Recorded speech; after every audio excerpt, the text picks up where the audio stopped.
بسم اللہ الرحمن الرحیم۔ السلام علیکم، میں ہوں گلفام چودھری۔ آپ دیکھ رہے ہیں میرا فیس بک پیج اور یوٹیوب چینل۔ آپ سے کافی عرصے کے بعد بصورت وی لاگ ہم دوبارہ آپ کی خدمت میں حاضر ہیں، آپ سے ملاقات ہو رہی ہے، اور اس وی لاگ کا مقصد بے شمار ایسی خبریں ہیں جو عمران ریاض صاحب کے حوالے سے یا ملکی حوالے سے، ملکی سیاست میں جو ایک جھوٹی خبر کو صرف چند ویوز کے چکروں میں گھما پھرا کر بیان کیا جاتا ہے اور سادہ لو عوام کو پریشان کیا جاتا ہے۔ سب سے پہلے آپ جانتے ہیں دنیا صحافت کا ایک بہت بڑا نام ہے، جنہوں نے ہمیشہ سے بڑی دلیل سے بات کی اور بڑے سلجھے ہوئے انداز میں بات کی، اور اگر ٹکر بھی دی تو پوری دلیل کے ساتھ دی۔ عمران ریاض خان صاحب کو آج 42 دن گزر گئے، لیکن وہ تاحال جبری طور پر گم شدہ ہیں۔ یعنی جبری طور پر اس لیے کہ آنکھوں دیکھا حال ہے، ان کو ہماری آنکھوں کے سامنے کیمروں نے محفوظ کیا کہ ان کو سیالکوٹ ایئرپورٹ سے گرفتار کیا جاتا ہے، اس کے بعد سیالکوٹ تھانے میں منتقل کیا جاتا ہے، تھانے سے ان کو جیل منتقل کر دیا جاتا ہے، اور جیل سے ان کو کچھ نامعلوم افراد جو ہیں وہ لے کر جا رہے ہیں۔ اب ان نامعلوم افراد کے بارے میں جب آئی جی پنجاب سے لاہور ہائی کورٹ میں پوچھا گیا، چیف جسٹس امیر بھٹی صاحب نے پوچھا کہ یہ کون ہیں، تو انہوں نے کہا یہ ان کے ذاتی دوست ہیں۔ تو یہ کون سے ذاتی دوست ہیں جو منہ چھپا کر جاتے ہیں؟ یہ کون سے ذاتی دوست ہیں جو ان کو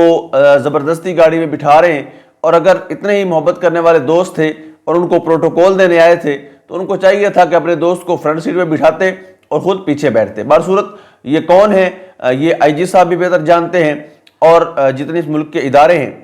ان کو بھی اچھی طرح پتہ ہے کہ وہ کون تھے۔ بہرصورت جب فوٹیجز میچ کی گئیں عمران ریاض صاحب کے گھر میں ہونے والے ریڈ اور وہاں پر پیش کی جانے والی فوٹیج جو عدالت میں پیش کی گئی جیل سے لینے والوں میں، تو ان میں ایک بندہ کامن تھا، جو بندہ گھر میں ریڈ کے وقت بھی موجود تھا اور وہاں پر لینے کے لیے بھی وہ بندہ پہنچا ہوا تھا۔ بس صورت یہ آج یہ کہانی چلتے 42 دن گزر گئے ہیں، لیکن تاحال عمران بھائی گھر نہیں پہنچے۔ تاحال جو ہمارے ادارے ہیں وہ ان کو بازیاب کروانے میں ناکام رہے ہیں۔ تاحال اس وقت تک جب میں آپ سے مخاطب ہوں، عمران بھائی کے حوالے سے آئی جی پنجاب یا کسی ادارے نے یہ ذمہ داری قبول نہیں کی کہ وہ ہمارے پاس ہیں۔ اس کے بعد بہت سے نام نہاد یوٹیوبرز اور صحافی ہیں جنہوں نے صرف ویوز کے چکروں میں، صرف چند پیسے کمانے کے چکروں میں فیک نیوز کا سہارا لیا، کبھی فیک ویڈیو چلا دی، یا آپ دیکھ سکتے ہیں سکرین پہ بھی دکھاتے ہیں آپ کو۔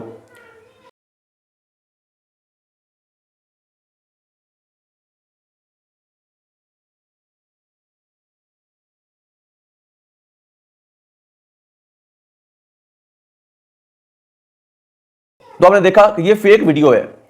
اب نہیں پتا یہ بندہ کون ہے، لیکن ٹک ٹاک پہ دیکھ لیں، یعنی چند فالوور اور ویوز لینے کے چکروں میں یہ لوگ اس حد تک گر جاتے ہیں، یعنی اندازہ نہیں کر سکتے کہ ہم اور مجھ سمیت پاکستانی قوم جو ہے، جو عمران ریاض خان صاحب سے محبت کرنے والی ہے، ان سے ادب کا تعلق ہے، محبت کا تعلق ہے، پروفیشنلی تعلق ہے، تو ان کو اتنی تکلیف ہے عمران بھائی کی اس گمشدگی پہ، تو آپ سوچیں کہ ان کی فیملی پر کیا گزر رہی ہوگی، ان کے چھوٹے چھوٹے بچے اور بزرگ والدین، بہن بھائی، ان پر کتنا مشکل وقت ہے۔ یعنی جتنی بھی اس سے فیملیز ریلیونٹ ہیں، ان کا وہ بندہ سربراہ تھا جس بندے کی وجہ سے ان کا چولہا جلتا تھا، یعنی جتنے بھی ان کے ساتھ ٹیم ممبران تھے، یا جو ارشد بھائی کے نام سے ایمبولینس سروس سٹارٹ کی گئی، ان کے ڈرائیورز تھے، ان کی تنخواہیں تھیں، وہ سارا عمران بھی کرتے تھے۔ تو اب اتنے لوگ پریشان ہیں، اتنے لوگ بے روزگار بھی ہیں، اتنی پریشانیاں ہیں، ہر بندہ عمران بھائی کے لیے اس وقت ویل وشر ہے، دعائیں کر رہا ہے، اپنے گھر میں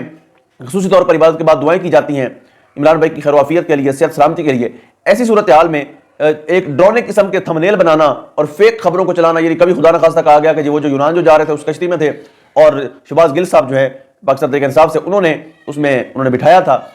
یعنی ایک بندہ پاکستان میں ہے ہی نہیں، وہ خود باہر ہے، وہ اب پاکستان تحریک انصاف کی ترجمانی کر رہا ہے، اپنے معاملات دیکھ رہا ہے، اور یہ کس طرح سے ایک بات کو گھما پھرا کر صرف چند ویوز لینے کے چکروں میں، یعنی آپ